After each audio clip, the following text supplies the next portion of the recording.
name is Dr. Waddell Brooks Sr., your host, and this is Community Forum. We have a distinguished guest this evening, Kaka Bruce Bonds, black man from Pittsburgh, Pennsylvania. Good evening, Kaka Bruce Bonds. Good evening, Dr. Bruce. We're very happy that you've taken time from your busy schedule to be with us on Community Forum. Your history is like hidden colors. It's going to be some information that our audience have not heard before. As a matter of fact, in our history books, we have his story rather than history.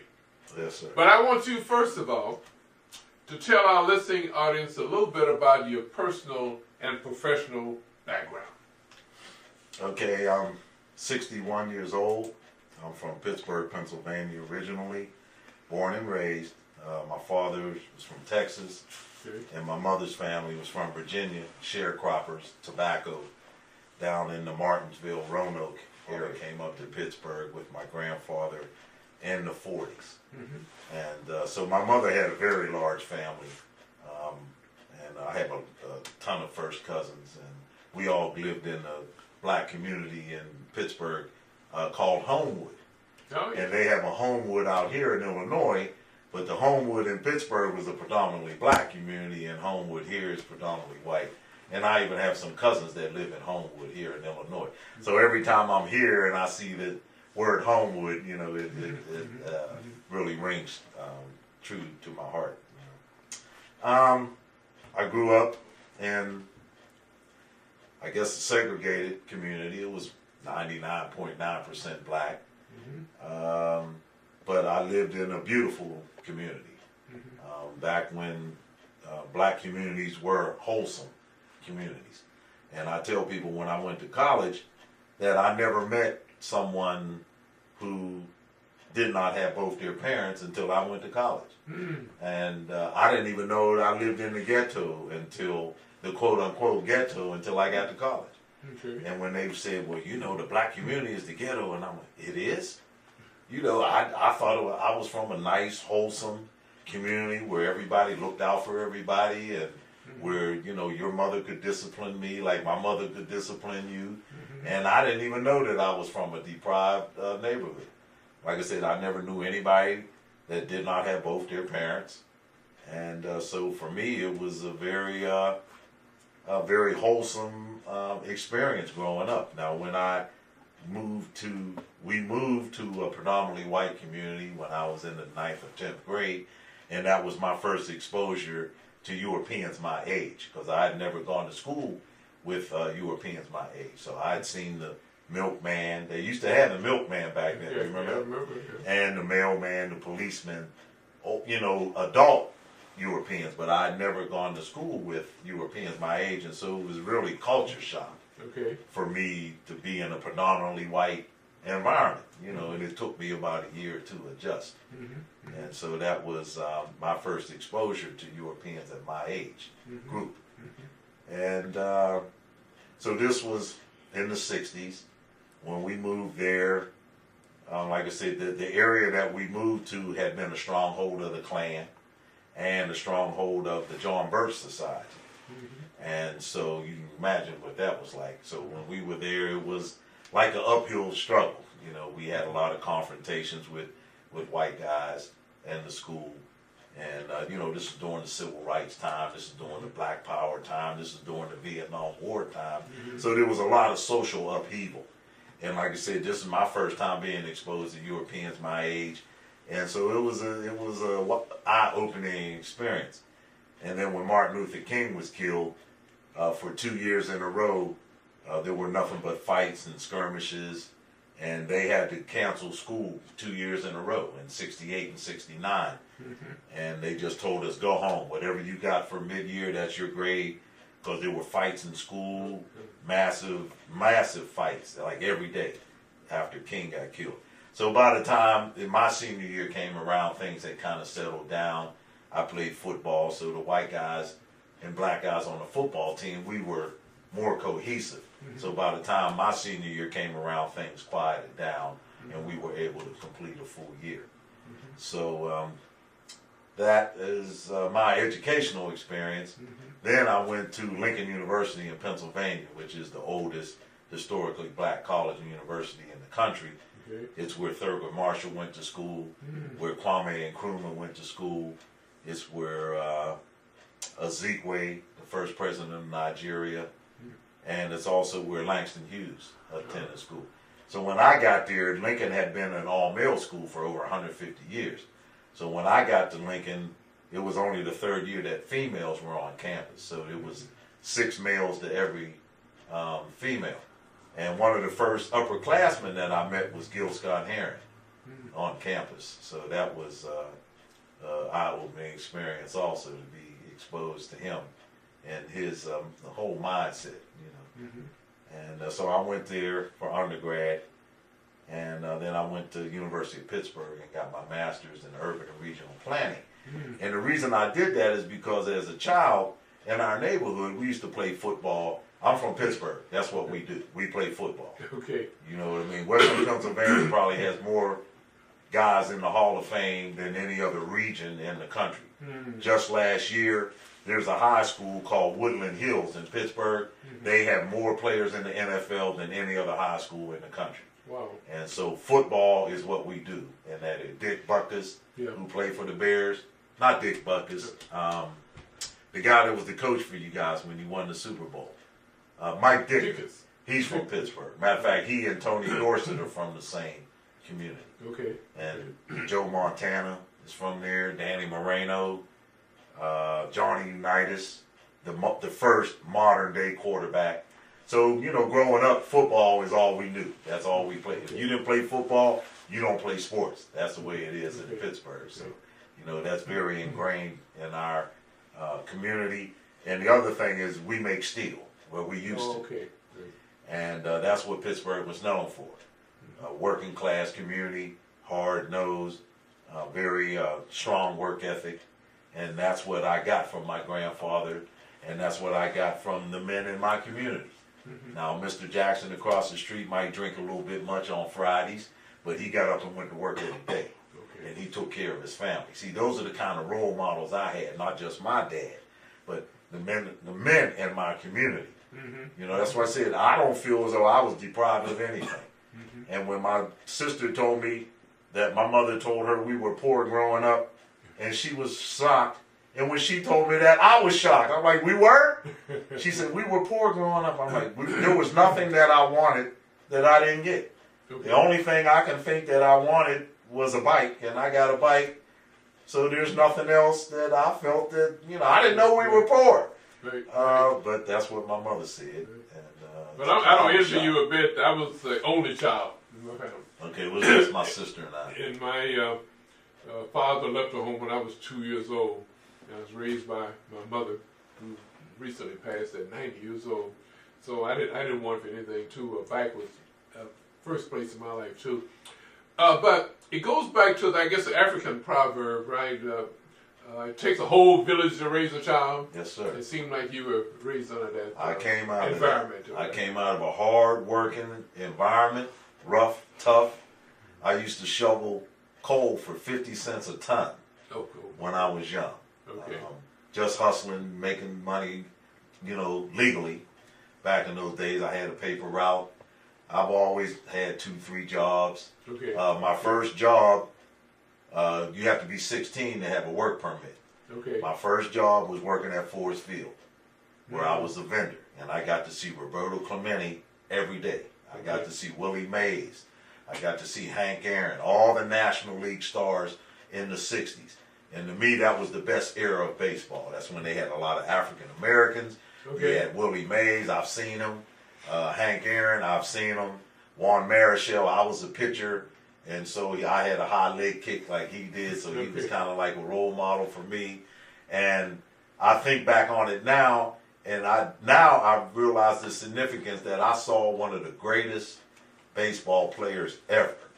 I saw him every day and really didn't realize that I was looking at. Roberto Clemente, he was a great man as well as a great baseball player. And I used to warm him up before the game sometimes. Wow. And I just, now when I think back on that, it just blows my mind. You know, I used to have his autograph on baseballs, and I don't know where any of that stuff is today. But I loved him as a man and as a baseball player. Well, it's just unfortunate that he died in a plane crash serving his country. Right? Well, there was an earthquake, and he was involved with humanitarian aid. And he was on the plane that was taking aid to the earthquake victims when he died. So that just goes to show you what kind of man he was. Yeah, right, he used to stop and take time out with us that played baseball, and he would show us different tips. And he was just a beautiful person, and to me, one of the greatest baseball players that ever played. Well, tell me about this black man, Haka Bruce Barnes. Well, I'm just a brother, that's all. I mean, I'm just from the community, like I said, from a wholesome community, and I don't read too much more into that. What's the Haka? Well, Kaka. Oh, Kaka, okay. K-A. Well, in Kiswahili, it means brother. Okay. And in Kemet, Egypt, your Ka was your spirit, your shadow, your physical presence, your physical essence. And that's what your Ka was. Okay. And so that's my name had kind of has a double meaning. You know, Kiswahili, it means brother. Okay. Just like Mama means mother, Baba is father in Kiswahili. Well, I really appreciate you're taking time seriously about being on the program. I have to mention the producer of this show, Carlton Ames, from that you knew from Pittsburgh. But tell us, how did you meet Carlton Ames? Or Dr. Ames, is it Dr. Ames? Dr. Ames. Dr. Ames, sorry about that. We got to give him all his letters there. Okay. But how did you come in contact with him? Well, I was working in Kankakee, Illinois. Oh, yeah. For a community action program, and basically I was like the city manager I was on loan to a community, Pembroke, out in Pembroke Township, Hopkins Park. Okay. So I lived there, and I became a consultant, and I worked around the state of Illinois. And Carlton was a young man that was an athlete, scholar athlete. Ah. And I can't even remember how I exactly met him the first time. But I've known him ever since he was in high school, and I know his older sister, and it's his family. And we've always stayed in touch ever since. And also we met at I guess the picnic was scheduled, and the picnic was, who was at the Scottish Rite a picnic that was scheduled for today, yes. I'm a Prince Hall Mason, third generation. Okay. Prince Hall Mason, in the same lodge as my grandfather and my father, who passed away a couple years ago. Okay. And so I came out, to attend the Masonic picnic, because the white Masons and the black Masons are starting to practice true fellowship. Okay. And come together and visit each other's lodge and share brotherhood and fellowship with one another. Now, I just came from Pittsburgh, and we had a lodge meeting this past Friday, and some white guys from the Right Worshipful Lodge came over. Well, it's great that the white and the black lodges are getting together and experiencing this brotherhood, because this is what it's all about, right? That's true. But we can't get some of our pastors, churches, they think it's a cult organization, and I'm just... What's that, Masonry? Yeah. Well, most of the criticism of Masonry comes from people who aren't Masons. That's right there, okay. They tell us we're a secret society, but you can go to the library and get a book that shows you everything we do. Right. So I tell people we're not secret. If you can go to the library, and it'll shows you all the steps, the grips, the passwords. Everything we do is in a book that you can go to and now it's on YouTube. You can go on YouTube and pull up everything that we do. So we're not a secret society anymore. We're a society with secrets. We take an oath not to reveal what we do, but we're not a secret society anymore. People got to remember, when Masonry first was developed, Freemasonry was developed in Europe, it was the Pope and the Catholic Church had a monopoly on knowledge and information. And if you went against that, you were a heretic. They thought the world was flat. So if you come up and say the world was round, now, you're the problem.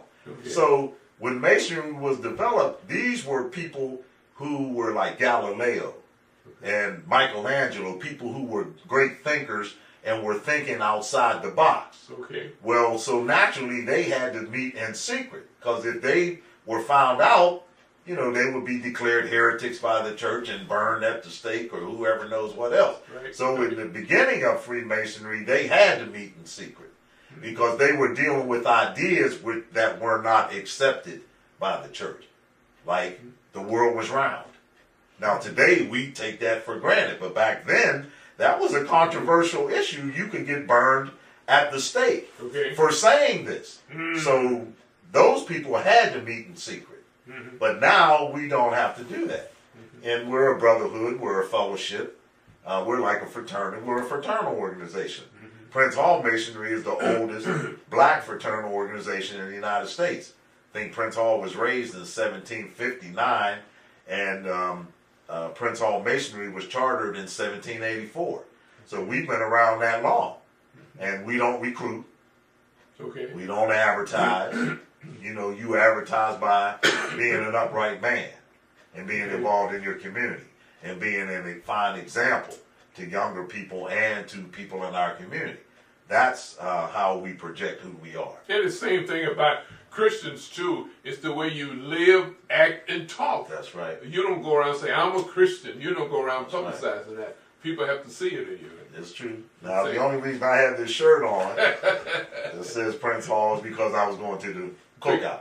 Okay. But otherwise, I don't have any rings. I don't have any jewels or anything. So a lot of people that see me maybe at a Masonic function or at a funeral, because really at a funeral and like, I'm trying to think, at a funeral or a banquet or something, that's the only time the general public sees us as Masons, dressed as Masons maybe. But otherwise, you see Masons all the time, but you don't know they're Masons. You know, when I started, I've always been a history buff, and when I started reading, when you read black history, and you read about black figures, they never tell you that they were Masons. But then when you read Masonic history, then you'll see Martin Luther King, you'll see Martin Delany, you'll see the founders of the AME Church, Richard Allen and Absalom Jones. That's when I found out they were Masons. All the other stuff I had ever read about them was never mentioned. So, you know, a lot of people they're surprised to find out that I'm a Mason and I didn't know you were. Well, we don't advertise. That's not what we're supposed to be about. Well, let's talk about something else. Tell about, you mentioned about history and his story. It's a lot of things that are in our history books that should be there but are not there, and you don't know about them, and you're shocked later on when you find out that, hey, this is not in my history book. We weren't taught this in school. Right. Well, you know, when you and I were coming up, everything about Africa was negative. Okay. You could not tell my mother anything about Africa. She didn't want to hear it. My father's from Virginia.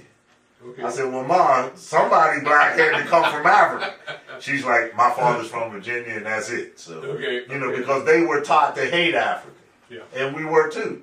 When I was coming up, you know, the two quickest things to start a fight was talk about somebody's mother or call them black.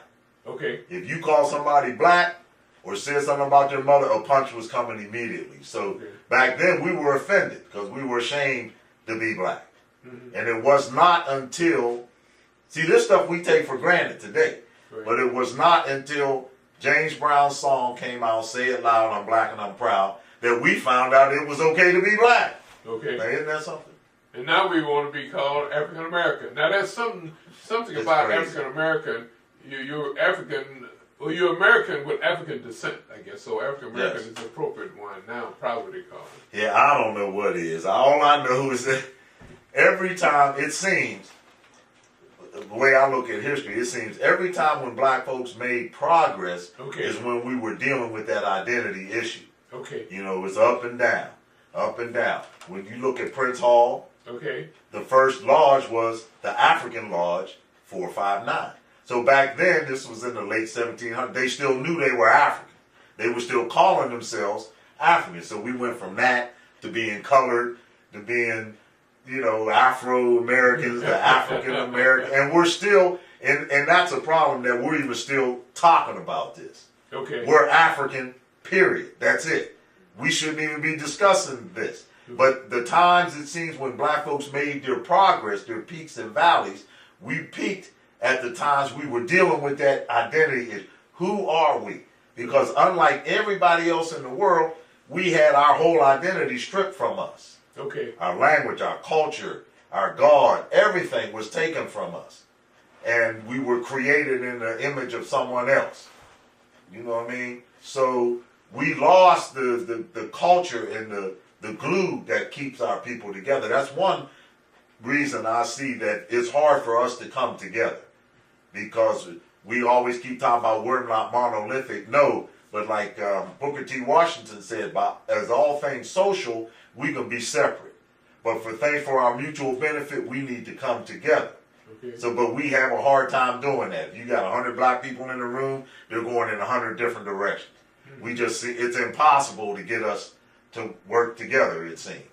And even with the so-called conscious black folks, mm-hmm. you know, and black folks who have money or that have made it, it just seems as though there's a reluctance for us to be able to come together and work with a common purpose. Well, let's talk about Africa. Africa is the the second largest continent in the world. Yes. And it's also known as the mother country too, right? Of all civilization. Mother of all civilization. Your wife is the mother of everyone on the planet. Okay. Now, we knew that, but the science has even proved it with DNA testing, the genome testing, the mitochondrial DNA, which can only be traced backwards from the female. And what they found is that every person on the planet came from a small group of black folks in Uganda, Africa, Ethiopia, Kenya, in that area. Yeah, Euphrates, whatever. In the African area. Okay. And and the other thing is that all 6 stages of man occurred in Africa. All 6. That's the only place on earth where you'll see all 6 stages of man. Now today we're Homo sapiens sapiens. Mm-hmm. But all 6 occurred in Africa, and 3 of them never left Africa. Mm-hmm. The last 3 migrated around the world and created, other human beings as we know them to be today. So everyone on the planet technically is an African. Yes, really? I attended a Alexandria, Virginia, at a hotel, and the Ethiopians were to dominate the employment there, and I started a conversation with one of them, and he said the person by the name of Lucy was the oldest woman in the world. The oldest bones were found in the area of Ethiopia. And that's just, I guess, maybe she was because she was from Ethiopia. But she had an Ethiopian name, but the Americans call her Lucy. They found skeletons older than her. Oh, right. So that they've gone back and pushed back what we know as humanity even further back. But it's still in that same area, though. But in the same area, yes. Okay. Well, tell us about, while we're on Africa, the pharaohs. Tell us about the history of pharaohs. Well, I used to live in Chicago years ago in the 70s. And the young lady that I was dating at the time, her brother worked for Hakeem Mahmoudi, Darnell Lee, who has a book publishing company. Okay. And she gave me a present for Christmas. And the book was entitled The Destruction of Black Civilization by Dr. Chancellor Williams, who's a Chicagoan. And I had the book and didn't read it. I had moved to Atlanta, then I left Atlanta, moved back to Pittsburgh. So after I got back to Pittsburgh, I finally got around to picking the book up. Okay. And when I read this book, it changed my life. I've always been a history buff. Military history was my thing. Military history, strategy, tactics, any military confrontation, it didn't matter. I used to have close to 1,000 military history books. That was my thing. I started to major in history when I went to college. My parents had never gone. I'm the only person in my family to ever go to college. And so when I went there, I didn't know what to major in. My parents didn't know anything about college, so they couldn't prepare me. So I figured, well, maybe I'll go for the subject that I did the best in, and that was history. But we're talking the 60s, turbulent political times. Okay. So instead of majoring in history, and Gil Scott Heron kind of influenced me in this direction to go into political science. So I majored in political science. And like I said, I got my master's in urban and regional planning. But when I read that book, it tells you how we went from the pyramids to the projects. How Africa was conquered. Okay. And it didn't happen overnight. And we're talking 400 or 500 years for the continent to be subjugated. So that's when I started reading about my history. See, I read about military history all the time. And it wasn't until I read that book and I listened to a tape by now deceased Dr. Asa Hilliard III, and he talked about Nile Valley history. Talked about Kush, Ethiopia, Nubia, and Egypt. And when I read that book and listened to that audio tape, that's what got me interested in my history for the first time. And like I said, I had 1,000 books on military history of all years, all kind of wars and confrontations. And finally, my wife one day, she said, you have books in the bedroom, the bathroom, the dining room, the living room, the kitchen. So what happened was, every time I would go to Lincoln, after I started reading about my history, then I started buying books about Kush, Ethiopia, Egypt. And so what I did was I started boxing up all my military history books and I donated them to Lincoln University. Every time I would go up there, I'd take 4 or 5 computer boxes of books. And then I was replacing them with books on Ethiopia, Kush, Abyssinia, Nile Valley, Sudan. And so after a while, my wife said, now you got books in the bathroom, the bedroom, the basement. So all I did was transfer one set of books to another set of books. Instead of military history, now I must have about 2,000 books on Nile Valley culture, civilization, and history. And my wife passed in 2005. And it is to the point I still have books in the bathroom, the living room, down in the bedroom. And I even have books, I sleep with books. Where my wife used to sleep, there's books there. So I've come full circle. I got rid of I gave them all my military history books. I gave them every one of them. And now I have a pretty extensive collection on Nile Valley history and culture. But that's what we need today to get young people interested in the library, in reading books. Reading. It's Reading so can take you anywhere. Now, there must be something special about that, because you remember laws were passed that anyone would even caught teaching a slave how to read and write would be burned at stake or something. Severely punished. Yeah, right. Yes, so that's must true. Be something special about now. Well, it must have been something they didn't want us to know. But we've overcome that, and now the onus is on us, to research and write our own history. Maybe the reason why our history was not in the history books because we didn't write the history books. So we have educated, we had educated people then, but now we have many more researchers in history, and we are writing our own history books now. So that's a good thing. Since you are a historian, if you could comment on this, white people have no culture and they have no history. And I wonder, is it the fact that they don't want black people to know that they had a history? They were all the scientists, and it was all stolen from blacks back. Well, from what I've read, they take the credit for it. Well, from what I read, it's hard to subjugate and tell people that we were outside of the purview of God when you know that black people created civilization. So they had to suppress that information because otherwise it would have been, how do you subjugate somebody who gave you civilization in the first place and tell people that we were outside the purview of God? Amazing. And so they had to wipe and disconnect us from that history, in order to enslave us. Well, Willie Lynch started this. He was, I guess he was from the islands, and he told the slave owner, don't beat your slaves. You kill them, you won't have anybody that work for you. Well, makes sense. And he said, look, I have a procedure, And if you use this procedure on your slaves intensively for 1 year, you will have them under control perpetually. Okay. Now this is 2013, Right. and I'm wondering, is that still you want divide and conquer, light skin against dark skin? So a lot of severe things that happen, cutting a baby from a mother's womb and taking them out, and also severe things that happen. But even Willie Lynch is gone, but his descendants are still living.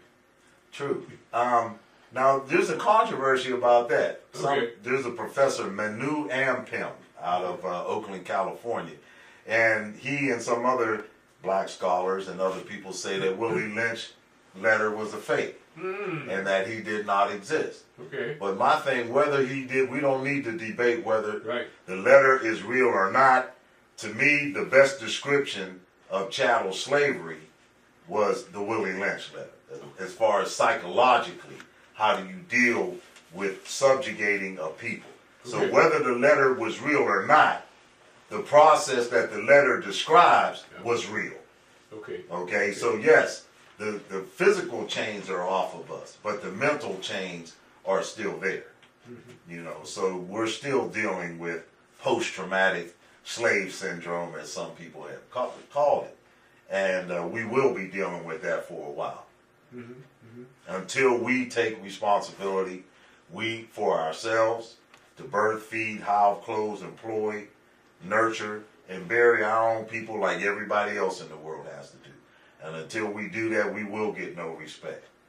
You know, we can't respect ourselves until we do that. We have to take full responsibility for ourselves. And we're the only people on the planet that think someone else is supposed to do that.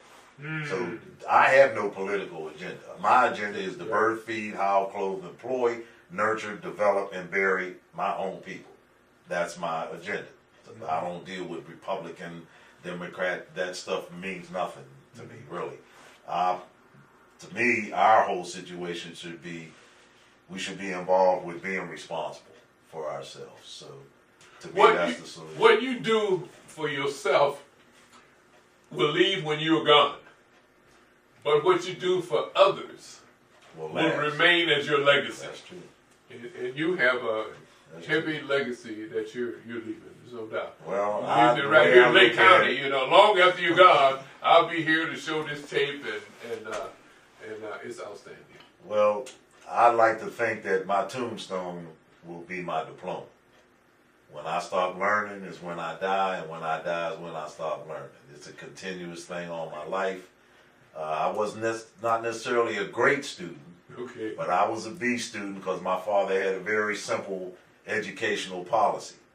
If you bring anything in this house less than a B, that's your behind. Okay. So I was a strong B student, needless to say. The only thing I wish is if he'd have told me, if you bring anything in here less than an A. Okay. And I would have been an A student. Okay. But my father was a simple guy. He was a hard-working, like I said, I come from a hard-working area, Pittsburgh. But you didn't go there to be famous. You didn't go there to be in Hollywood.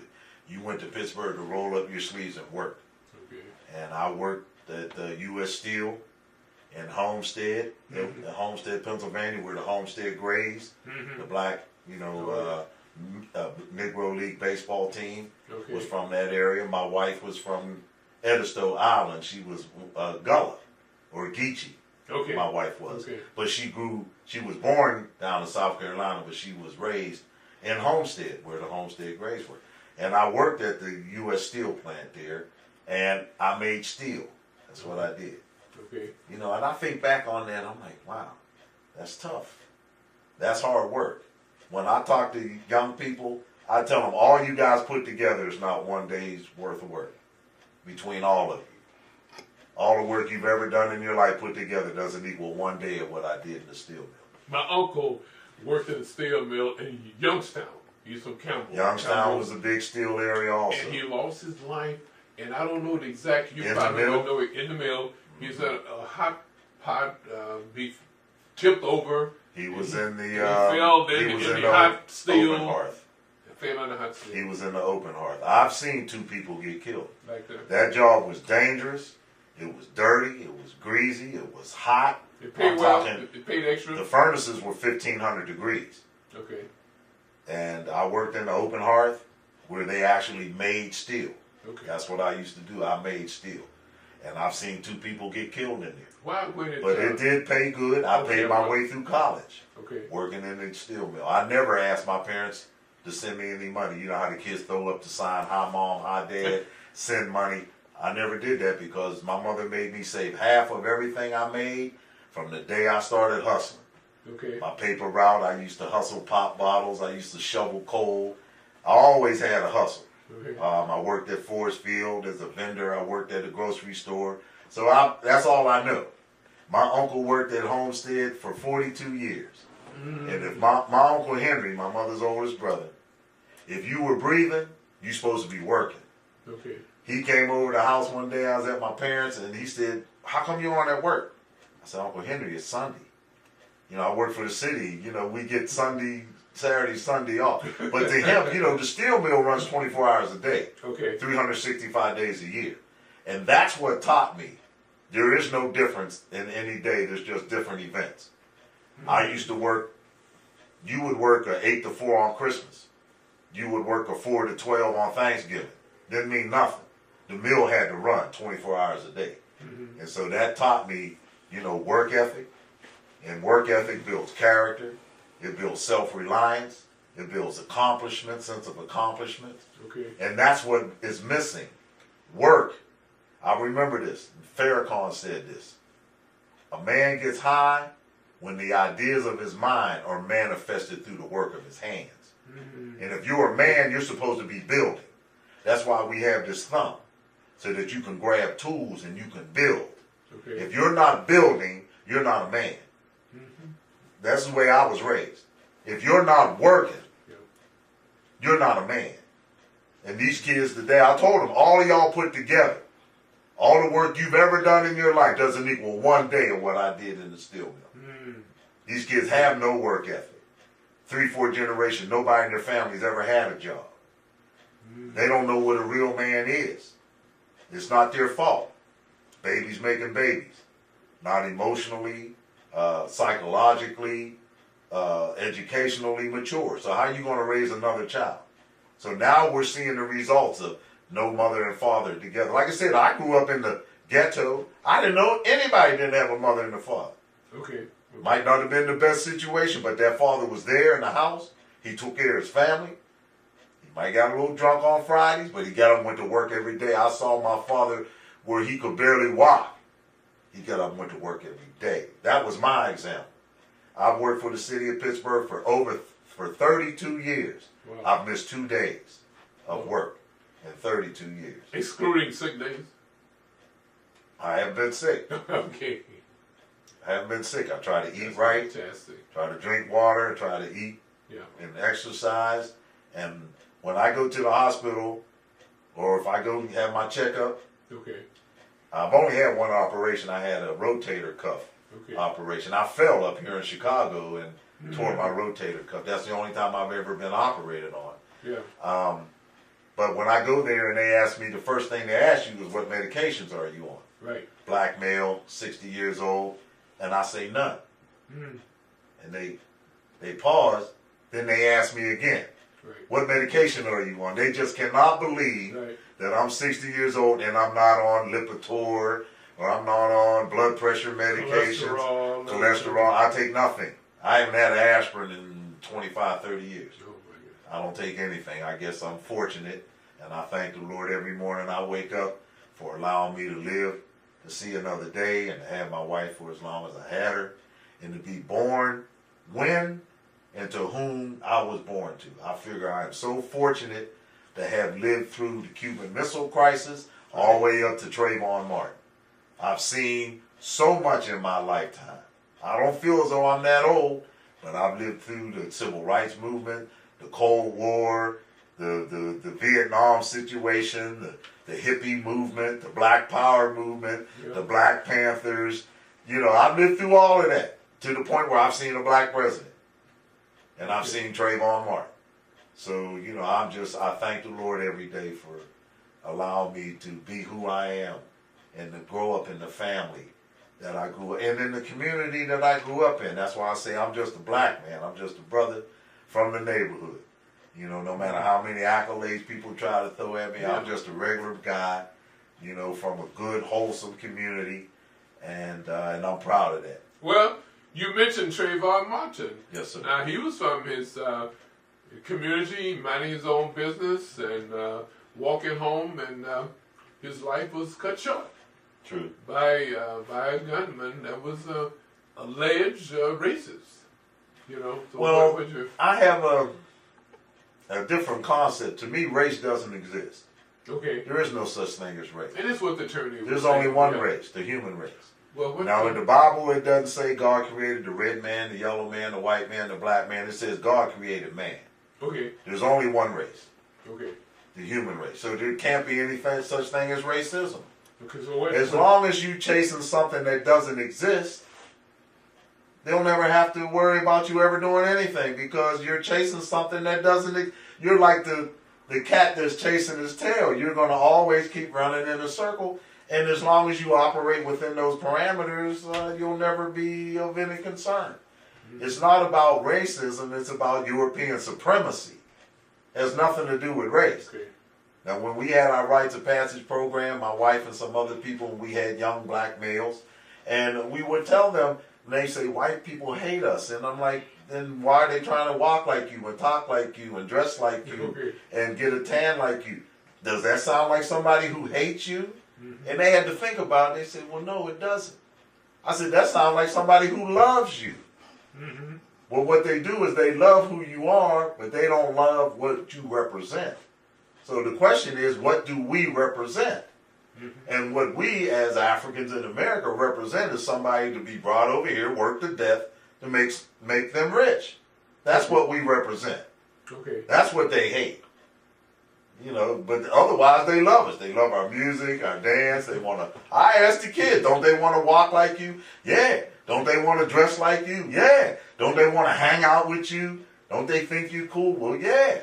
Okay. I said, well, does that sound like somebody who hates you? I mean, they never thought about it. They're like, hey, you're right. No, I guess they like us.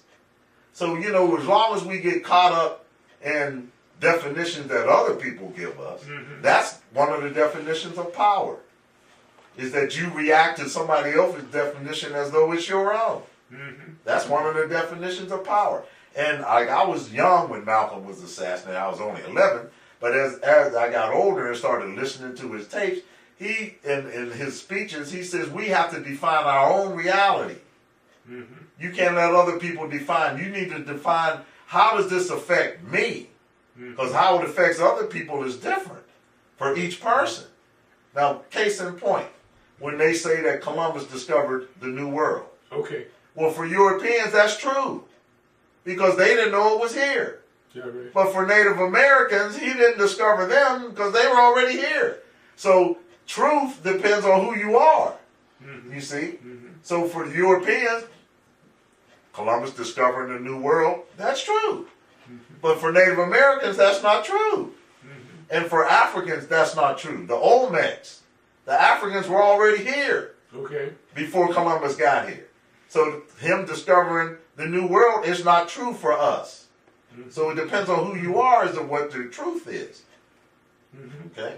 Because if you look, and I've been trying to get a copy of this book forever. Columbus's second journal. You know, they ain't had TV back then. They ain't had video. Okay. Back then, everybody kept journals, wrote letters. Mm-hmm. People today don't even know how to write. But back then, they wrote.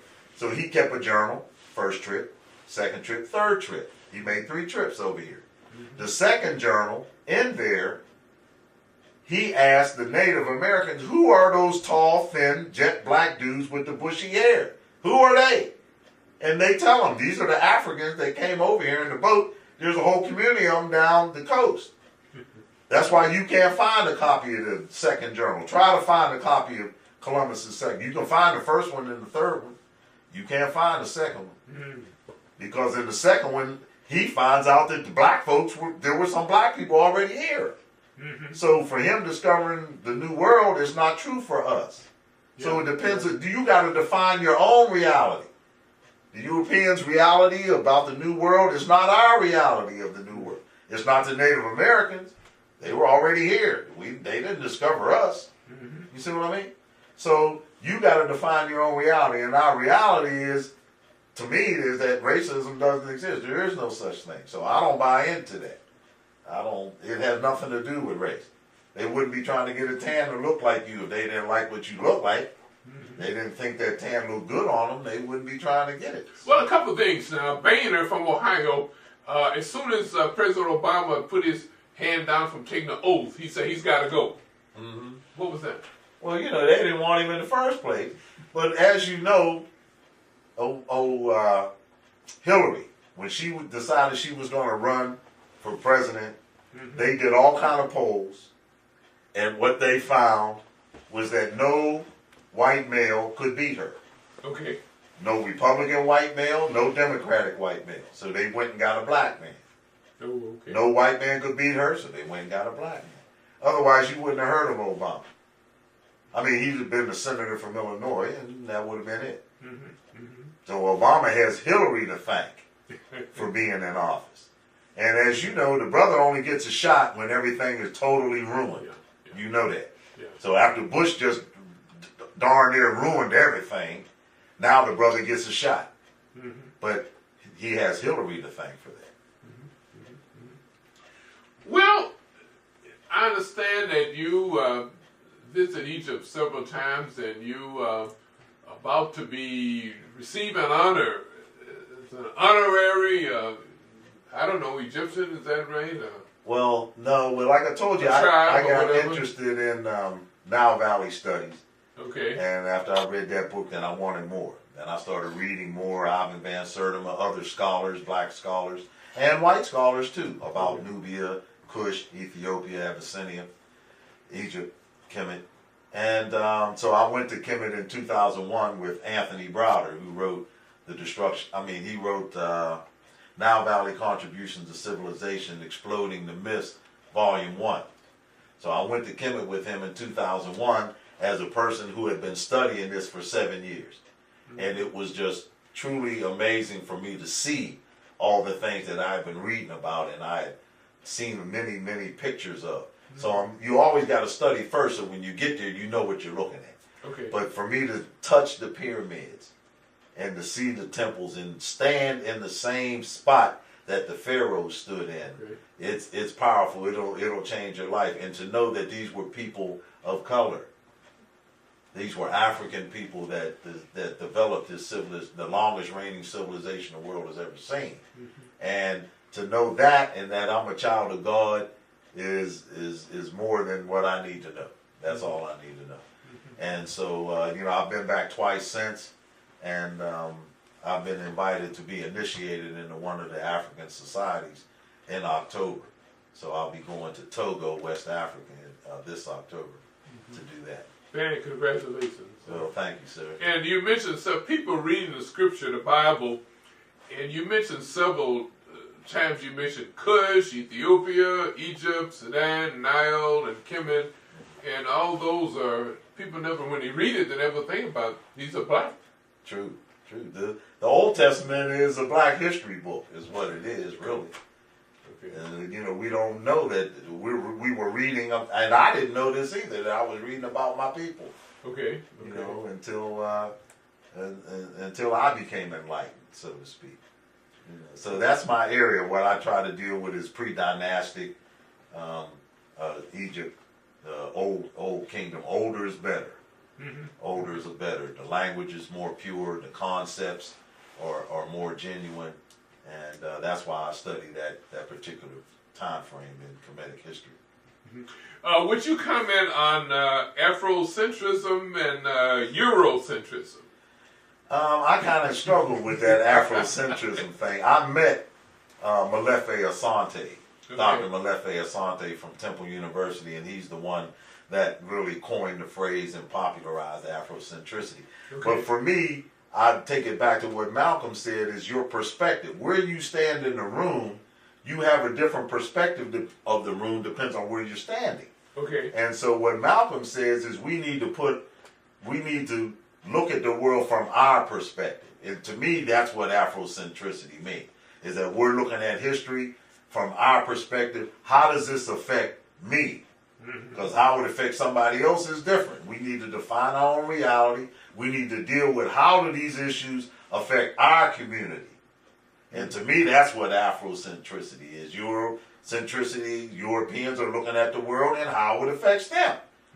Chinese people, I don't see anything that's really that controversial about that, because all people have to do that. If you're Russian, you look at the world a little different. Okay. You look at it from a Russian perspective. How does what's going on in China affect us? How what's going on in the U.S. affects us Russian people? And so to me, Afrocentrism is just black folks looking at the world and defining it as how it relates to our situation, which is unique. Like I say, we're the only people in the world that's had their total identity erased. When they talk about foreigners come here, they come here with their language, their culture, their history intact. Okay. Ours was taken from us. Amazing. I had a Jewish office mate, and he and I would talk, and you know yourself, if you look in the Bible, the negative references to Egypt are plentiful. And they talk about the Pharaoh was so bad that the Lord had to send Moses to rescue them. Right? Okay. But yet they could practice their own religion. They could speak their own language. They could marry who they wanted. They could live with their families. We as chattel slaves couldn't do that. Okay. So I told them, even though y'all may have been slaves in Egypt, and you were, but you still had your culture intact. Your culture was not erased. So when they look at us, they can't understand why we can't pull it together. Well, we can't pull it together because we've been torn apart. Okay. So like Alvin Van Sertima said, we're a shattered people. It's like if you shatter a mirror, it's going to break up into all kind of pieces. Okay. Now you can put them back together as best you can, but you're not going to find them all. Some of these things are shattered beyond repair. Okay. And that's the way we are as a people. We've been shattered, totally shattered and scattered. So it's not that easy for us to come together. Our culture and all our God, everything was taken from our language, everything was taken from us. So we're unique in the world. There's no one else in the world that has our experience. So yes, we can look at other communities and maybe get examples of what we should do, but we're going to have to work this out our own way and in a way that we determine how this relates to us. I've been going on and on and on, but I'm going to give you an opportunity now in the last 5 minutes here to give us a wrap-up. A wrap-up. Well, we have the Trayvon Martin situation. Okay. Some people threatening violence. Okay. Vengeance is mine, saith the Lord. It's not up to us to see that quote-unquote justice is done. The Lord will take care of that. What we need to do is focus on what we need to be doing. Now, my friends call Chicago kill all go, because so many people get killed in Chicago. My friend, he's from Philadelphia. Last year, Philadelphia and Chicago were neck and neck as to who could kill the most black men. Wow. But until we start taking, this is what I want to leave everybody with. Until we start taking responsibility for ourselves, none of this will change. Drugs are the only economy in our community. You don't hear anybody talking about that. You don't hear the reverends talking about that. You don't hear the politicians. That's a reality. We have to reconstitute our economic opportunities in our communities. Because the drug game is the only people that are hiring. Like when I came up, I could work in the steel mill. I could work my way through college. You can't do that today. Those jobs are gone. Right. We can't do that today. But so we have to have economic viability in our community so that drugs is not the only employer. Because all this violence you see is drug driven. It's business. It's all business. And when in Pittsburgh, we got the signs, oh, stop shooting, we love you. It means nothing. This is business. My young boy told me, he said, all this is drug business. He said, there's very seldom somebody might get killed as a innocent bystander. But most of this is all driven by drugs and retaliation over killings over drugs. But drugs are not initiated by the users. That's true. But just because I put a gun there doesn't mean you have to pick it up. Okay. But if you're uneducated, you can't read and write. These people today, these young kids today don't have parents. The best thing I can call them is biologicals. They're not even guardians. My sister has a daycare. We have 4-year-olds who have never heard of toilet paper. They wipe their hands. They use their hands to wipe themselves. Wow. And they leave the bathroom without washing their hands. Now that's just basic civilization. Mm-hmm. So what are our children getting? This is what we've become. I don't blame other people. I blame ourselves for allowing ourselves to become this. Mm-hmm. So what we need to do is take full responsibility. Until we do, we're just going to keep spiraling downward, in my opinion. Mm-hmm. Well, I want to thank you very much. That's Kaka, yes, Bruce Bond, yes, sir. Right? Which is black man. I'm a black man. That's all. True black man. And you have given Lake County. Lake County is approximately 800,000 people, and now Comcast viewing audience is about 100,000. But the show will air in Chicago, CAN TV, Kenosha, Wisconsin, on Time Warner, and also other locations here for those that have other than Comcast cable. So we want to thank you for enlightening our audience about, I guess I would call it hidden colors. We're learning more about ourselves than hidden we colors. Never heard before. And I want to thank Dr. Carlton Ames, who's a producer of this show, who made you available. And God works in mysterious ways. This is true. We've been emailing and talking to you from Pittsburgh for a long time. For some years now. And we finally got a chance to meet. And we're going to do it again telephonically, a radio program. Okay. So we have, this technology is something else. It is. Yeah. And I'm looking forward to being able to utilize this even more to reach our young people. Thank you very much. Ladies and gentlemen, this has been Community Forum. My name is Dr. Waddell Brooks Sr., your host.